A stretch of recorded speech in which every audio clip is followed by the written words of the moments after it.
India SC/ST railway employees association की सवारी डिब्बा कारखाना आलमबाग उत्तर रेलवे लखनऊ में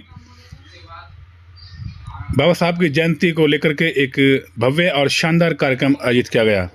इस कार्यक्रम में सबसे पहले लोग पंडाल में आ चुके थे और कार्यक्रम की शुरुआत होने का इंतजार कर रहे थे। इसी बीच धन्वंतरी जी लगातार कार्यक्रम की देखरेख कर रही थी। कार्यक्रम के जो बाकी कार्यकर्ता थे उनसे बातचीत करके कार्यक्रम को अच्छे रूप से चलाया जाए इसको लेकर के लगातार तत्पर थी और लगातार प्रयास कर रही थी और सबसे बातचीत लगातार संपर्क में थी। अभी भी लोग कार्यक्रम की शुरुआत होने का इंतज़ार कर रहे थे। इसी बीच उत्तर प्रदेश के उप मुख्यमंत्री ब्रजेश पाठक जी का आगमन हुआ, जिसको All India SC/ST Railway employ association के राष्ट्रीय महासचिव ने बुका देकर उनका स्वागत किया और ब्रजेश पाठक जी उसके उपरांत मंच पर आए। सभी लोग, अशोक कुमार जी, प्रेम जी, सब लोग मंच पर आए और धन्वंतरी जी ने सबको पानी वितरण किया। इसके उपरांत सभी ने मिलकर के उप मुख्यमंत्री अशोक कुमार जी, बंटी जी, धन्वंतरी जी व अन्य, प्रेम सिंह जी, बस अन्य सभी लोगों ने मिलकर के तथागत बुद्ध व बाबा साहब की तस्वीर के आगे मोमबत्ती जलाई और अपने अपने श्रद्धा सुमन अर्पित किए। श्रद्धा सुमन अर्पित करने का ये सिलसिला काफ़ी देर तक चलता रहा और कार्यक्रम सबसे पहले ऑल इंडिया SC/ST रेलवे के महासचिव श्री अशोक कुमार जी ने मोमबत्ती जलाई, उप मुख्यमंत्री ने मोमबत्ती जलाई, बंटी जी ने मोमबत्ती जलाई और राष्ट्रीय कोषाध्यक्ष प्रेम सिंह जी ने मोमबत्ती जलाई। इसके बाद सबसे पहले ब्रजेश पाठक जी ने अपने श्रद्धा सुमन अर्पित किए तथागत बुद्ध और बाबा साहब के चरणों में, और साथ ही साथ उप मुख्यमंत्री ब्रजेश पाठक जी ने बाबा साहब की तस्वीर पर ये देखिए माल्यार्पण किया, माला चढ़ाई और उसके बाद बाबा साहब के चरणों में भी अपने श्रद्धा सुमन अर्पित किए। श्रद्धा सुमन अर्पित करने का ये सिलसिला भी काफ़ी देर तक चलता रहा। ब्रजेश पाठक यानी उप मुख्यमंत्री के बाद All India SC/ST Railway employ association के महासचिव ने अशोक कुमार जी ने बाबा साहब तथागत बुद्ध की तस्वीर पर अपने श्रद्धा सुमन अर्पित किए। साथ ही रेलवे अधिकारियों ने भी आकर के तथागत बुद्ध व बाबा साहब के चरणों में अपने अपने श्रद्धा सुमन अर्पित किए। और सामने देख पा रहे हैं All India SC/ST Railway employ association के राष्ट्रीय कोषाध्यक्ष प्रेम सिंह जी ने भी बाबा साहब के चरणों में, तथागत बुद्ध के चरणों में अपने श्रद्धा सुमन अर्पित किए और धन्वंतरी जी ने भी इस कार्यक्रम में जो उनकी देखरेख में हो रहा था, उन्होंने भी तथागत बुद्ध बाबा साहब की तस्वीर पर अपने श्रद्धा सुमन अर्पित किए। तत्पश्चात ब्रजेश पाठक जी का शानदार स्वागत किया गया मंच पर। उन्हें नीले रंग की पगड़ी पहनाई गई और ये पगड़ी All India SC/ST Railway employ association के राष्ट्रीय महासचिव अशोक कुमार जी ने पहनाई। साथ ही उन्होंने उनको शॉल पहनाया और शॉल पहनाने के बाद उनको एक प्रतीक चिन्ह देकर उनका ब्रजेश पाठक जी का मंच पर स्वागत किया। इसी बीच धन्वंतरी जी ने उनको बाबा साहब का एक बैच पहनाया और बाबा साहब जय भीम, बाबा साहब के नाम का एक फटका पहनाया उनको, और ये फटका अशोक कुमार जी को व अन्य रेल से आए अधिकारियों को भी, बंटी जी लोगों को भी धन्वंतरी जी ने पहनाया। और उसके बाद ब्रजेश पाठक जी को एक पगड़ी पहनाई गई और पगड़ी पहनाने के बाद ब्रजेश पाठक जी ने भी मंच से अपनी कुछ बातें रखी। तो उसके बाद ब्रजेश पाठक जी के बाद कार्यक्रम में आए हुए अन्य काफ़ी लोगों का भी मंच पर स्वागत किया गया। स्वागत की ये बेला काफ़ी देर तक चलती रही।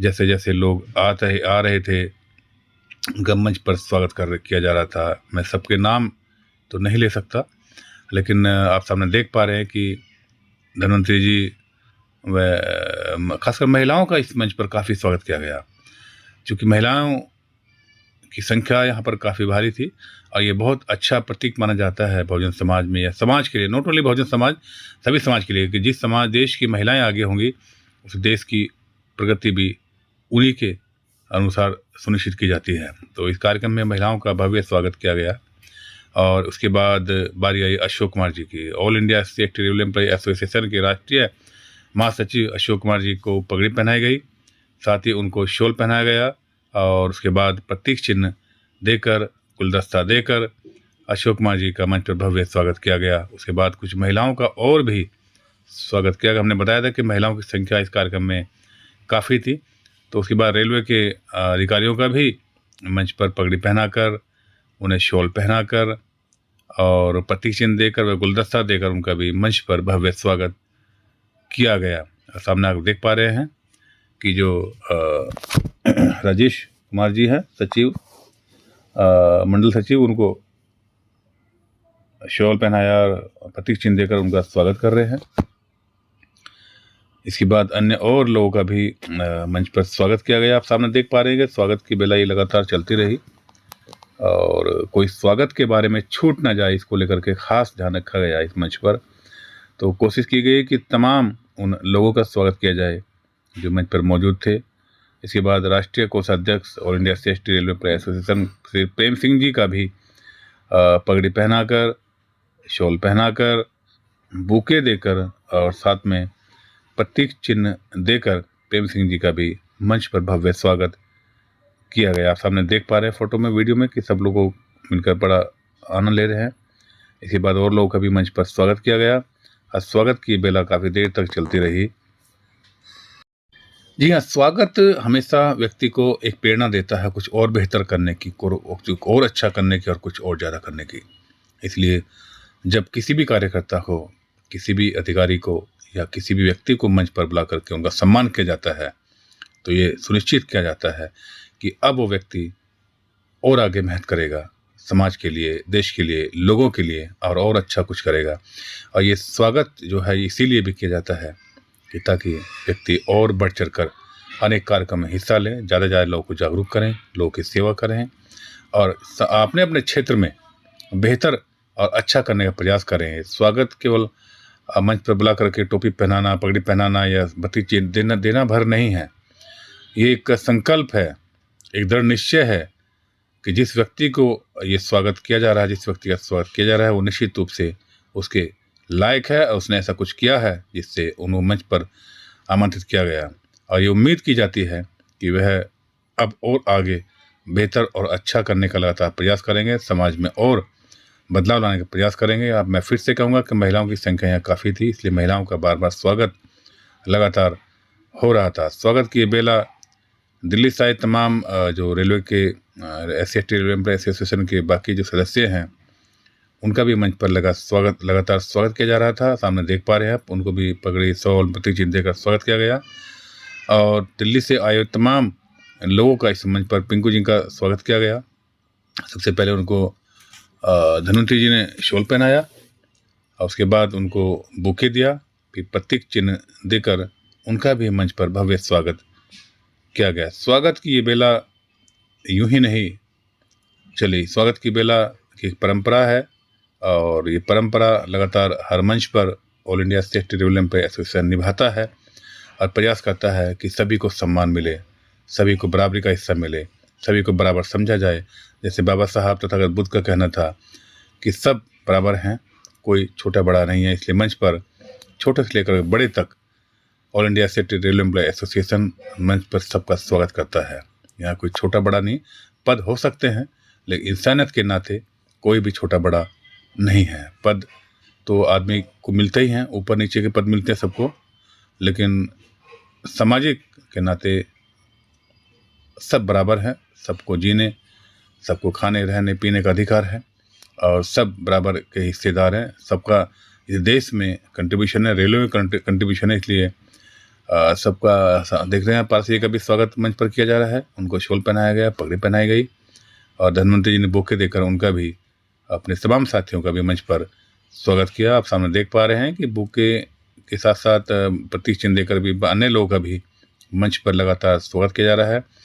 और स्वागत की ये बेला दिन भर चली, काफ़ी देर तक चली, क्योंकि स्वागत के लिए तो सारी लड़ाई है, सम्मान की तो सारी लड़ाई रही है। अभी तक हजारों सालों से जो सम्मान नहीं मिला, उसी की लड़ाई। इसके बाद इसके साथ साथ कुछ लोगों ने मंच पर अपने व्यक्तिगत विचार भी साझा किए। उन्होंने इतना बड़ा सब कुछ दे दिया हम आप सबको।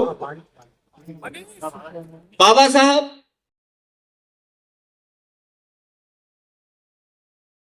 मैं ये कहता हूं कि ये बाबा क्या 2-4 हजार नहीं 10-20 हजार बाबा लग जाए तो हमारे बाबा की कभी ये तुलना नहीं कर सकते, कभी समानता नहीं कर।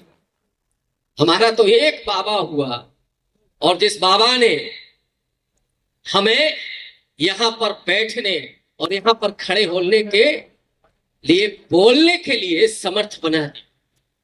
वरना इस देश की जो सामाजिक व्यवस्था थी, मनु का विधान क्या था कि आप न तो पढ़ सकते हैं, न संपत्ति अर्जित कर सकते हैं, न शस्त्र रख सकते हैं।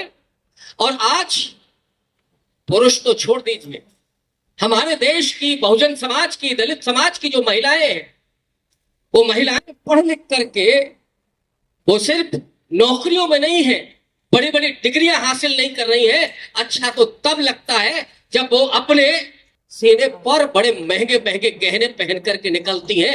ये जो संपत्ति अर्जित करने का और हमें गहने पहनने का जो अधिकार मिला है, वो भी इस पूरी व्यवस्था के खिलाफ बाबा साहब अम्बेडकर का संघर्ष।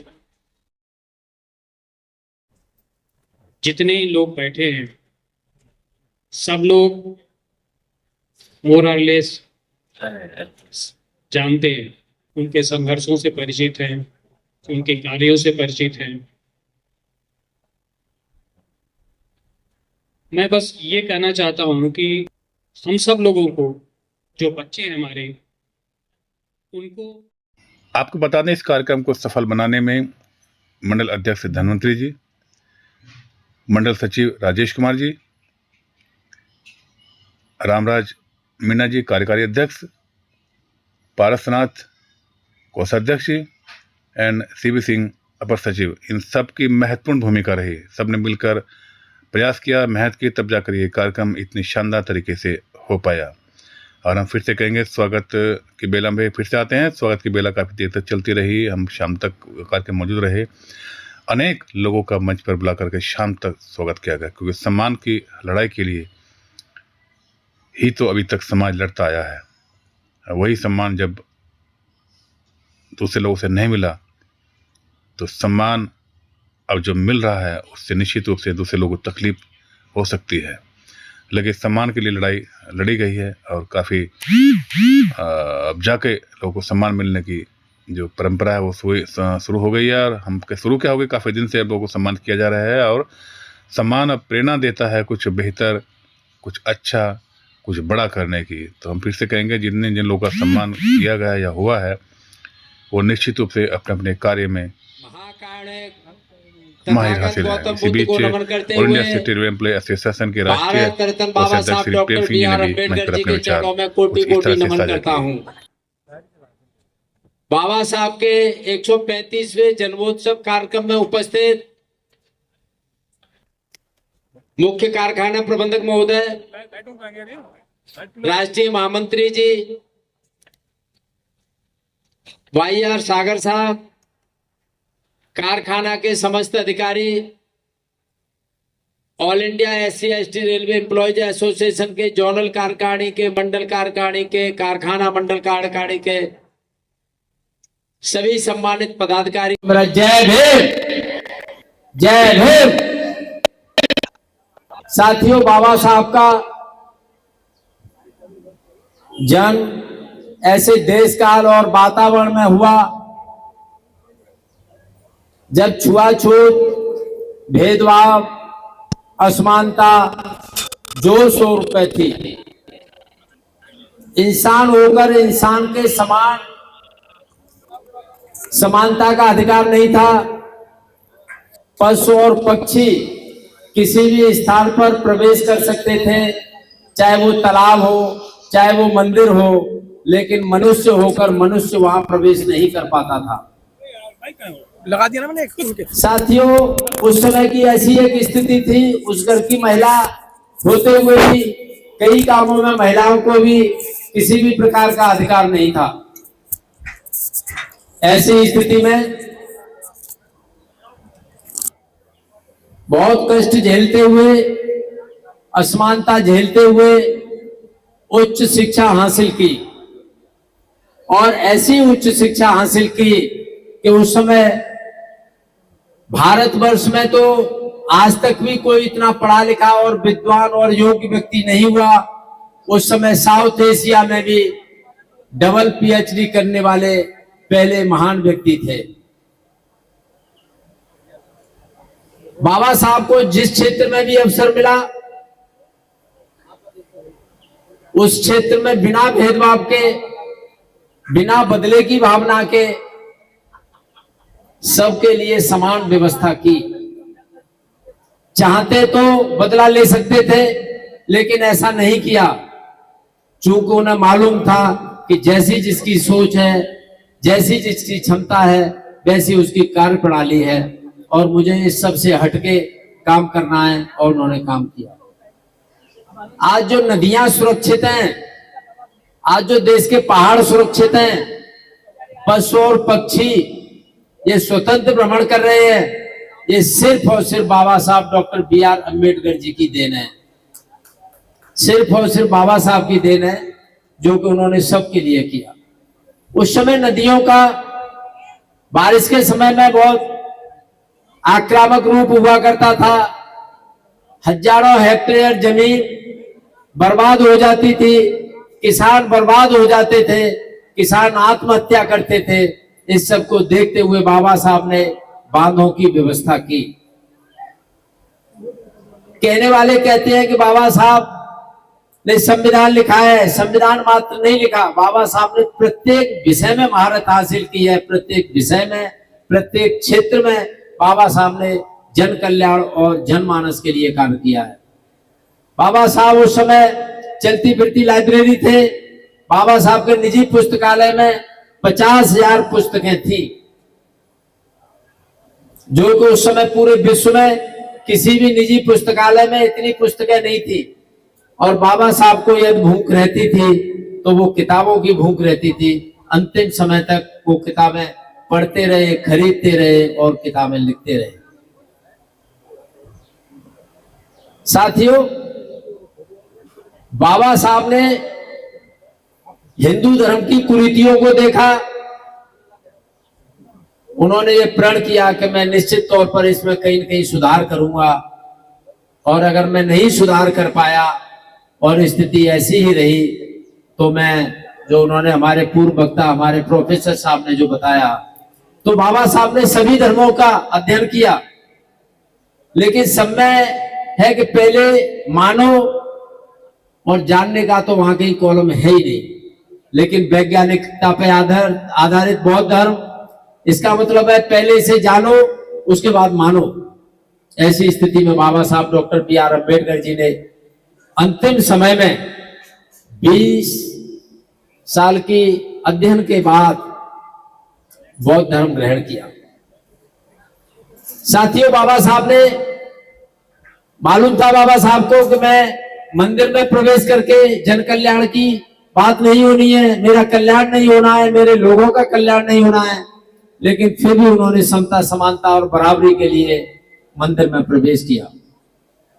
साथियों, उस समय हमें तालाब में पानी पीने तक का अधिकार नहीं था, लेकिन जब बाबा साहब को मौका मिला, अवसर मिला, संविधान में बाबा साहब ने व्यवस्था की, आज हम किसी भी बड़े से बड़े होटल में जाकर के हम लूज पानी पी सकते हैं, जग में पानी पी सकते हैं, गिलास में पानी पी सकते हैं। आज किसी भी बड़े से बड़े होटल में जाएंगे, आपको चाहे 5 स्टार होटल हो, लेकिन उसमें भी जनमानस के लिए, आम आदमी के लिए शौच और पानी की भी व्यवस्था है। साथियों, हमारे बुजुर्गों को तालाब का पानी नहीं मिला, लेकिन आज हम RO का पानी पी रहे हैं। RO का पानी पीते हुए हमें याद रखना चाहिए कि बाबा साहब आप बड़े महान थे कि आपकी वजह से आज हमें RO का पानी पीने को मिल रहा है। साथियों, देश की 50% आबादी महिलाएं, चाहे वो शेड्यूल कास्ट की, शेड्यूल ट्राइब्स की हो, चाहे OBC की हो, चाहे वो सामान्य वर्ग की हो, अनरिजर्व की हो, उस महिला को भी किसी भी प्रकार का अधिकार नहीं था उस समय। लेकिन जब रमाबाई ने बाबा साहब से आग्रह किया कि आप सबके लिए करते जा रहे हो, कुछ मेरे लिए भी करो, तो उन्होंने कहा बोलो क्या करना है, कि मैं सिर्फ यही मांग करती हूँ कि आप जो जितनी महिलाएं हैं उनके उत्थान के लिए भी कुछ कार्य करके जाना। और बाबा साहब ने जब समय आया तो बाबा साहब ने उनके लिए भी कार्य किया। चाहे वो महिला किसी भी वर्ग की हो, वो घर परिवार की वृद्धि और चूल्हा चौके तक सीमित थी, उसे किसी भी प्रकार का अधिकार नहीं था। आज जो हमारी माता बहनें सुंदर सुंदर कपड़े पहने हुए हैं, जो अभी हमारी राष्ट्रपति तक पहुंच चुकी हैं, प्रधानमंत्री तक है, मुख्यमंत्री तक है, लेफ्टिनेंट है, बहुत सारी सेनाओं में, तो कहते थे कि महिलाओं की कार्य क्षमता बहुत कम है। जब उन्हें अवसर मिला तो आज दिखा दिया कि महिलाओं की कोई कार्य क्षमता नहीं कम है, बस उन्हें उस समय का और उन्हें अवसर का मौका नहीं मिलता था, और जहां भी अवसर मिला आज महिलाओं ने ये करके दिखाया है। साथियों, बाबा साहब जब विदेश से पढ़ के आए, वहां की व्यवस्था अलग थी, देश की व्यवस्था अलग थी। जब बाबा साहब पढ़ के आए, नौकरी में उन्हें भेदभाव रहा, असमानता रही, नौकरी छोड़ दी और प्रण लिया कि मैं आजीवन समाज के लिए कार्य करूंगा, समाज के उत्थान के लिए काम करूंगा, मैं किसी की सरकारी नौकरी नहीं करूंगा। बाबा साहब जब प्रैक्टिस कर रहे थे न्यायालय में, बड़ी मार्मिक बातें हैं कि एक सामान्य वर्ग के लालाजी जैन बनिया अपने बच्चे की, उसे फांसी की सजा हुई थी, उसके लिए आए, जगह जगह घूम रहे थे, लेकिन सब मजाक उड़ा रहे थे कि एक बैरिस्टर पढ़ के आए हैं विदेश से, अंबेडकर है, उसके पास चले जाओ, वो कुछ शायद कल्याण करे। किसी तरह गए वो, जाने से उन्होंने अपनी समस्या बताई। बाबा साहब ने कहा इसके हमें कागज दो, तो कागज उन्होंने डंडे में बांध के काफी एक 5-7 फीट की दूरी से, जहां तक बाबा साहब की छाया नहीं आए, उनकी छाया भी उन पर नहीं जाए, उन्होंने कागज उपलब्ध कराए। बाबा साहब ने पढ़ा, पढ़ने के बाद कोर्ट में उन्होंने अपील दायर की, कोर्ट में खड़े हुए, बहस हुई, बाबा साहब चुप रहे। अंततः उसकी फांसी का दिन मुकर्रर हुआ और फांसी के लिए उसे ले जाया गया। बाबा साहब साथ साथ थे, उनसे कहा गया कि अभी भी कुछ बाकी रह गया है, तुमने आज फिर से साबित कर दिया कि बाकी में जो लोग मजाक उड़ा रहे थे आपका, आप वही डिजर्व करते हो। बाबा साहब फिर भी मुस्कुराए, चुप रहे, और जैसे ही फांसी का फंदा गले में डाला गया, बाबा साहब ने कहा रुकिए। उन्होंने कहा अभी भी कुछ बचा हुआ है। उसके माँ बाप ने कहा, बच्चे के माँ बाप ने कहा कि अब कम से कम अंतिम समय पे तो इसकी मुक्ति हो जाने दो, इसमें भी कुछ अड़ंगा लगाने के मूड में हो। उन्होंने कहा हाँ लगाऊंगा, आप लगाऊंगा, मेरे बोलने का टाइम है, अब बोलूंगा। उन्होंने कहा कि आपने फांसी की सजा सुनाई है, आपने मृत्यु दंड नहीं सुनाया है, आप इसको मृत्यु नहीं दे सकते। आपने फांसी की सजा सुनाई, आप इसको फांसी लगाइए, लेकिन आपको मृत्यु नहीं दे सकते। साथी, मानना पड़ा, जेल प्रशासन को मानना पड़ा और उनको छोड़ना पड़ा, उनकी मृत्यु होने से बच गई। उसके बाद ये लिखा जाने लगा मृत्यु दंड, मतलब ये फांसी टिल डेथ, इस तरह का एक उस दिन से ही ये बाकी आया, उससे पहले कभी इस तरह की व्यवस्था नहीं थी। एक महिला का इसी तरह का एक बाकी है कि सवर्ण वर्ग की महिला ने कोई अपराध किया था। चूंकि ये जो अंग्रेजों के आने से पहले यहाँ की व्यवस्था कुछ अलग थी, लेकिन जैसे ही अंग्रेज आए, इन्होंने जो इंडियन पेनल कोड आईपीसी और ये अन्य धाराएं बनाई, उसके तहत उस समय महिला को मृत्यु दंड तक का स्थिति लग रही थी कि इसको होगी। और जब वो इसी तरह केस आया, लाठी में बंध के आया, उन्होंने देखा, पढ़ा, कहा कि ठीक है मैं इस केस को लड़ूंगा। उस समय केस लड़ा गया, जज ने उसे फांसी की सजा सुनाई। उन्होंने मना किया कि नहीं, आप इसको फांसी नहीं दे, आप इसको मृत्यु दंड नहीं दे सकते। क्यों नहीं दे सकते? इसने जघन्य अपराध किया है। कि इसने जघन्य अपराध किया है, लेकिन इसके जो पेट में बच्चा है, जिसने अभी दुनिया ही नहीं देखी है, आप इसको कैसे मृत्यु का दंड दे सकते हैं? आप इसको मृत्यु का, अगर इसने गलती की है, इसको देना है, लेकिन इस बच्चे को नहीं दे सकते। तो साथियों, ऐसी ये 2 घटनाएं मैंने ये बताई हैं कि जो अगर चाहते तो उनके साथ इतना भेदभाव था, लेकिन फिर भी उन्होंने अपने काम के प्रति निष्ठा दिखाई, ईमानदारी दिखाई और वो कर दिखाया जो आज भी हमारे बाबा साहब की जो उस पर हर साल जयंतियां मनाई जाती हैं, और हर पार्टी, हर सामाजिक कार्यकर्ता, हर शहर में बाबा साहब की आज जो जयंती मनाई जा रही है। ऐसे बाबा साहब को मैं पुनः नमन करता हूं, और मैं यही कहूंगा कि जब भी आपको समय मिले, आप समाज में जरूर जाएं, समाज की कुरीतियों में आप हस्तक्षेप जरूर करें। मेरा सभी से अनुरोध है, पे बैक टू सोसाइटी के नाम पे हम सबके बच्चे पढ़ लिख गए हैं, बड़े हो गए हैं, लेकिन बाबा साहब ने कहा था कि जब भी आपको अवसर मिले, कुछ न कुछ समाज के लिए करना, जिनके लिए हम रात के 8 बजे, 9 बजे, 10 बजे जब भी मौका मिलता है, अपने जो भाई बहन है, जो भी अपने संबंधी है, यार दोस्त हैं, किसी को भी रात को 11 बजे बुलाने का हक रखते हैं।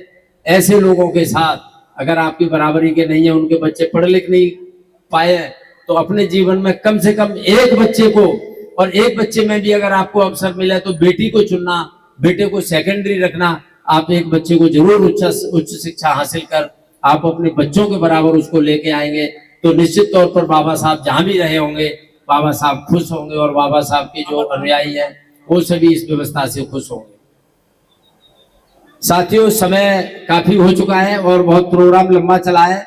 मैं आयोजक, प्रायोजक, समर्थक सभी को मैं हार्दिक धन्यवाद और आभार व्यक्त करूंगा जिन्होंने हमें दिल्ली से बुलाया और खूबसूरत बाबा साहब का खूबसूरत कार्यक्रम का आयोजन किया।